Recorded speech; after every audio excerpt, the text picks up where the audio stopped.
Hello and welcome to Inside the Summit League. Plenty of good stuff coming up. We will talk a bit with Jon Coffman, the new men's basketball coach at IPFW. They are the league favorites. We'll see how they are handling themselves in the pre-league season. Got a story from Brookings on South Dakota State coach Scott Nagy coaching against his own kid. Some of the weirdness and the fun of father versus son. And a pretty cool story from Indianapolis. Students from the School of Art and Design at IUPUI with a chance to work on the latest and greatest pool table design for Brunswick Billiards. But up first, the league is now officially done for the season in the sport of volleyball. The University of Denver was our Summit League representative in the NCAA tournament. The Pioneers playing in the national tournament for the first time, taking on Colorado State on their home floor in Fort Collins. Denver had to play without senior setter Bailey Karst. She led the Summit League in assists per set this season, but was on the sideline in this match with an injury. Colorado State came into the match with a 29-2 record. They had beaten Denver all the way back in September, but the Pioneers played them tough again in this match. Nola Basie had 3 kills in the first set, and Denver had a lead in the first at 18-17. With Karst out of the lineup, Monique Dami took over some of the setting duties. She had 11 assists and 11 digs, and Denver is close in the opening set, but Colorado State comes back and takes it 25-21. Denver senior Erica Denny ends up with 3 kills and 4 blocks. Ruth Okoye totals 5 kills for Denver. Denver hit 230 in the match. Colorado State a little bit better at 275. All of the numbers were very close, but Colorado State takes the second set 25-17 and the third 25-22. So a great showing for Denver in the first national tournament match for the school as a Division I program. Basie ends up with a team-high 10 kills, and Denver finishes the season this year with 27 wins. That ties the school record. Colorado State, by the way, went on to beat Colorado in the second round. Colorado State will play Texas this weekend in the third round of the NCAA tournament. And congratulations again to Coach Mahoney and his kids at Denver and a great season there. Congratulations as well to a handful of Summit League student athletes on their nominations to the All-State Good Works team. This is in recognition of their community service. Sports information directors make the nominations, and the awards are sponsored by the National Men's and Women's Basketball Coaches Associations and All-State Insurance. Brett Olson, Kyler Erickson, Brandon Boss, Megan Stewart, and Teresa Worth are the Summit League representatives, and they all say this is just part of being who they are. To be nominated for the All-State Good Works team means a lot to me. Just to be in a group with all the rest of the student athletes who are doing such awesome things off the court.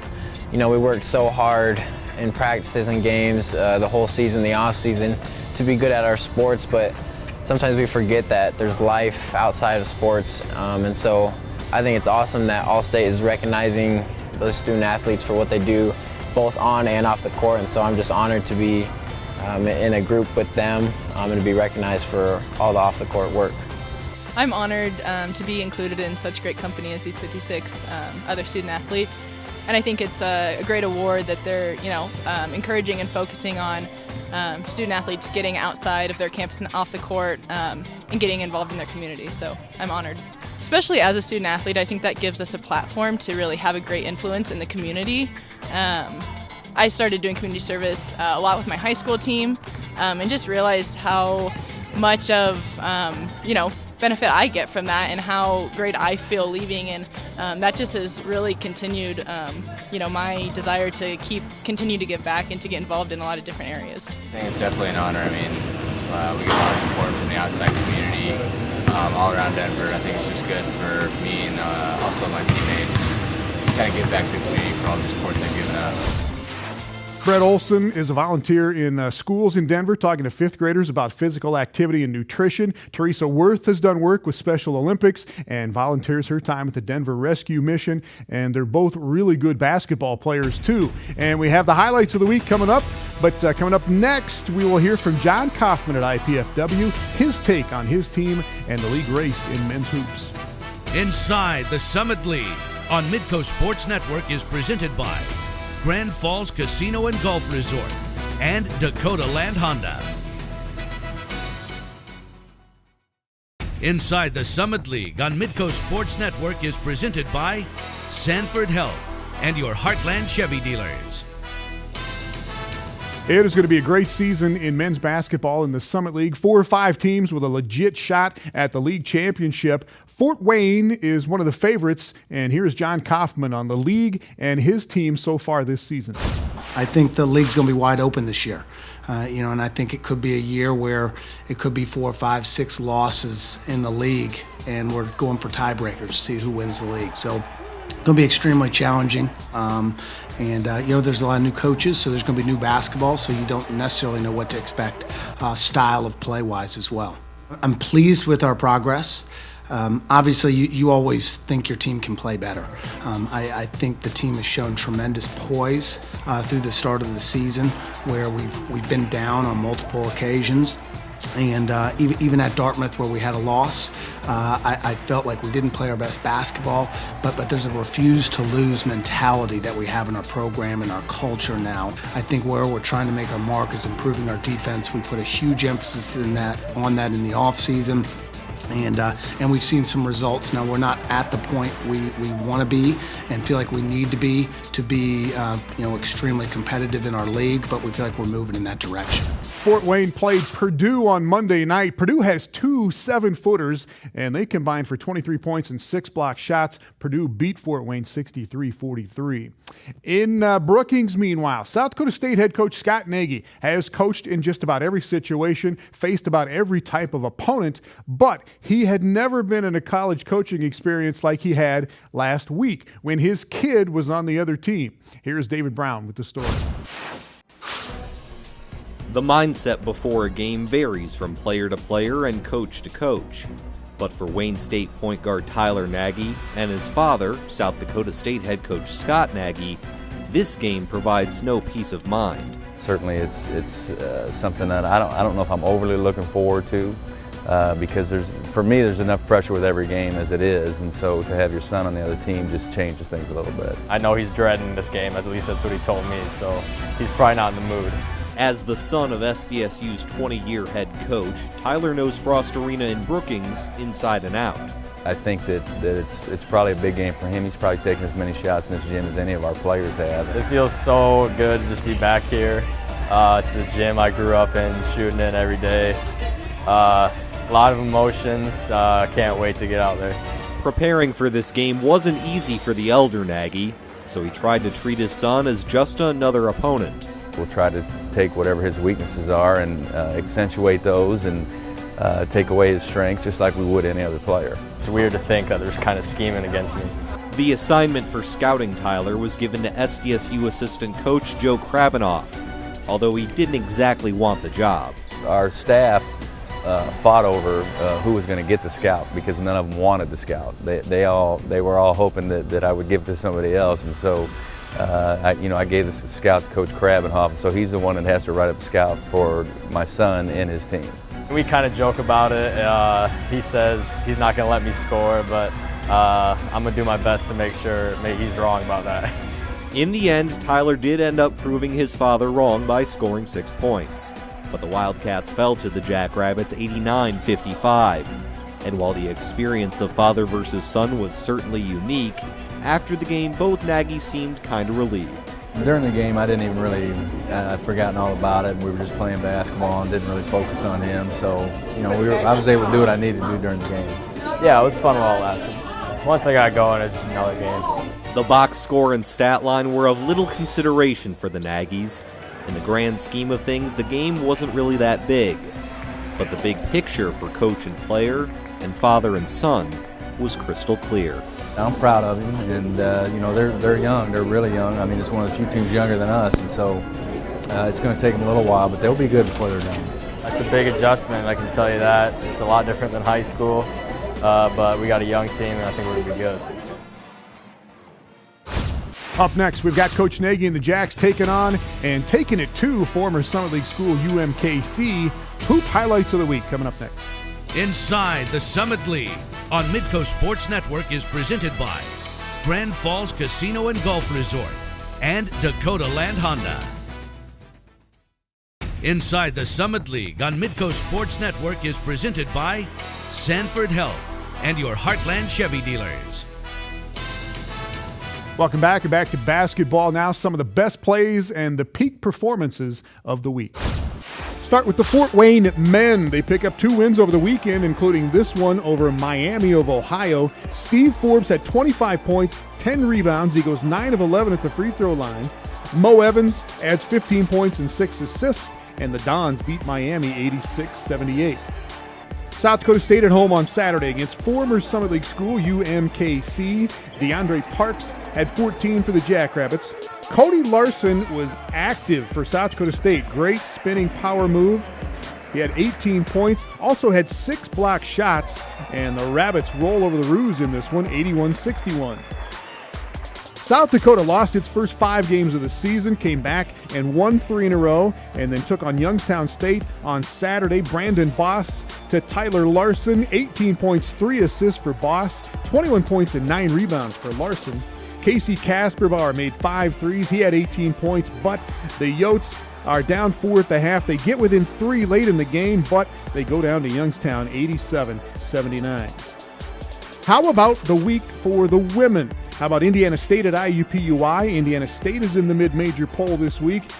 IUPUI played 11 players in this game. All of them scored, but all of them under 10 points. Akilah Sims, the high scorer, with 9. Indiana State led by 13 in the second half. IUPUI came back, had a 1-point lead with under a minute to go, but Indiana State gets 2 late free throws, and the Sycamores win it 61-60.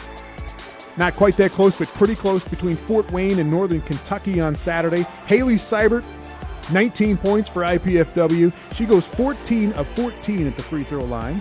Sophomore guard Rachel Reinhart, the fancy dribble and a swerve and a scoop. She had 13, and Fort Wayne gets even at 4-4 on the season with a 65-59 win. South Dakota is off to a great start. The Coyotes wiped out Cal State Fullerton on Saturday night, one night after taking down Northern Iowa in this one. Taya He-Miller, 3 of 3 on threes. She led USD with 20 points. Nicole Seekamp had 16 points and 5 assists. And South Dakota improves to 5-2 on the season with a big win over Northern Iowa. And in Fargo, North Dakota State and North Dakota go to overtime on Saturday night. Holly Johnson had 17 for the Bison.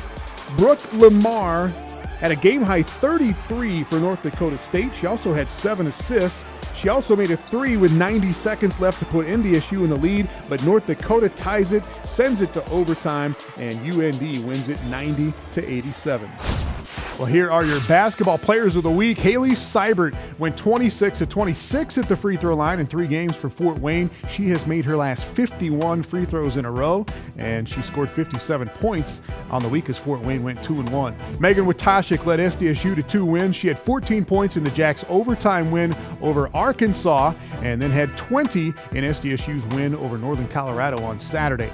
And for the men, Steve Forbes at Fort Wayne. Big man had 22 points, 10 rebounds, and a win over Stetson. And then you saw the 25 and the 10 in that win over Miami, and he went a very impressive 19 of 24 at the free throw line in those 2 games.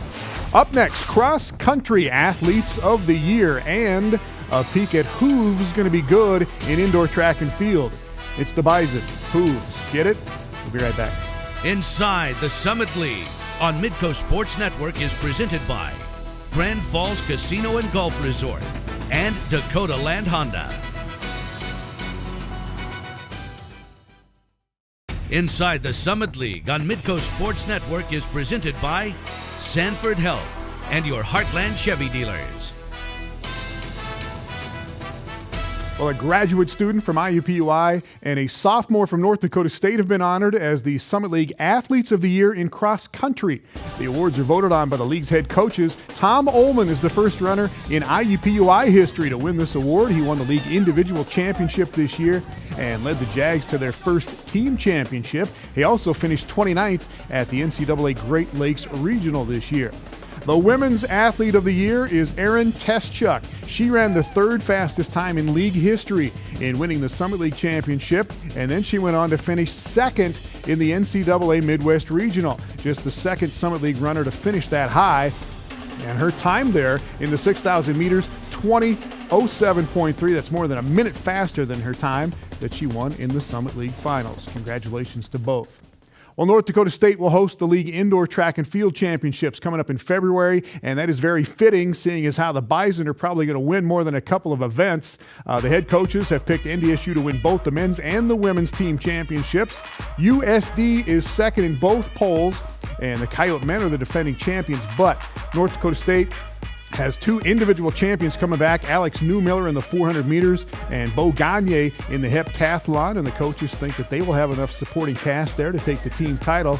North Dakota State's women have won the last 7 league championships, so not much of a stretch to pick the Bison again. They return Paige Stratiotti and Ashley Hines and Morgan Milbrath, 3/4 of that 4x4 relay team that won the Summit League championship.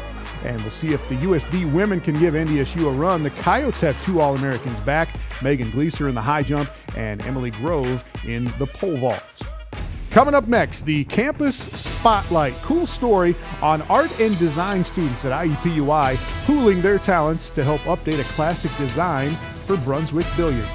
Inside the Summit League on Midco Sports Network is presented by Grand Falls Casino and Golf Resort and Dakota Land Honda. Inside the Summit League on Midco Sports Network is presented by Sanford Health and your Heartland Chevy dealers. We go to Indianapolis this week in the Campus Spotlight, where art and design students at IUPUI are teaming up with a famous billiards company to redesign one of the most famous pool tables in the world.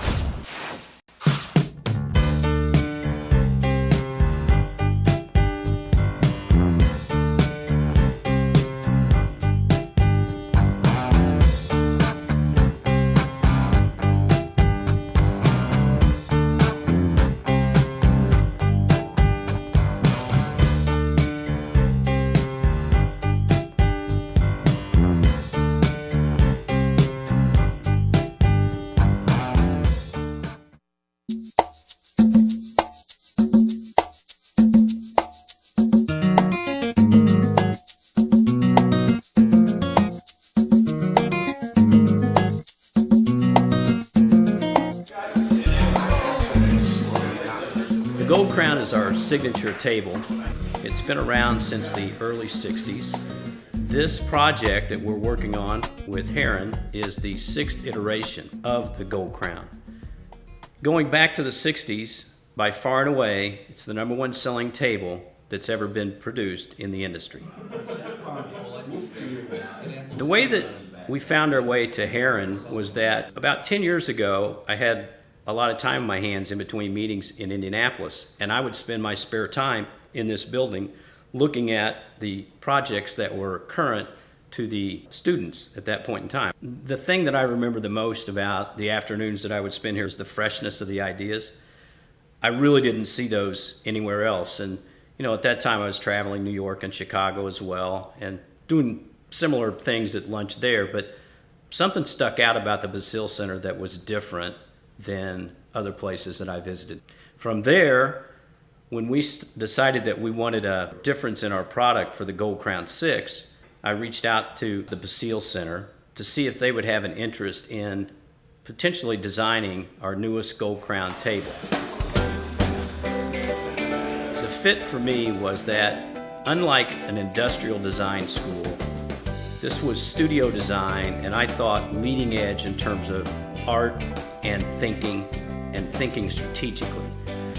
But it was a little different stepping out into a studio design art school versus an industrial design art school. But it was purposeful, and it was a risk that we took. But I tell you, it couldn't have worked out any better. It's been exciting for me because I have played many of pool rooms and tournaments on Gold Crown 1s, even Gold Crown 2. I saw the Gold Crown 3, and it was part of the redesign actually of the Gold Crown 4, and I'm really excited about the 6 coming out. This is an icon in the billiard industry, and it's been great to be a part of it all this time, to watch it unfold. There were a couple other things that really stood out today, and really 3. The first one is the amount of work that the students did on the backside in researching not only the table and the history of the table, but the history of Brunswick, but more importantly, how it connects inside today's furniture environment to the consumer. And so the first one was really tied into a crate and barrel look that is modern, it's connecting, it's fresh. The colors and the color schemes were vibrant. The second presentation, which again, equally impressive, brought in elements of automobile design. And it's something that I've thought about before, and the student put it in perspective. How the evolution of the Corvette. The Corvette keeps its same lines. It looks a little bit like it did in the 50s. The lines are similar, but yet it looks like it's for today. And that's what we're trying to capture with the Gold Crowns. How do you do that? And then the third presentation really creates an additional project for us, and it was out-of-the-box thinking that none of us, to a person in that room, would have thought about without the student delivery. There were no shortcuts taken on this project by these students. And so the wow moment was how great they all were together for distinctly different reasons. Another really interesting part of this project is that we are going to integrate not only the school's logo, but also the name of the student that is chosen as the designer of the table. That's a first. It's never happened on any of our tables since 1845. Thanks to everybody in Indianapolis. Thanks to all of our member schools, all of our reporters. We'll see you next week on Inside the Summit League.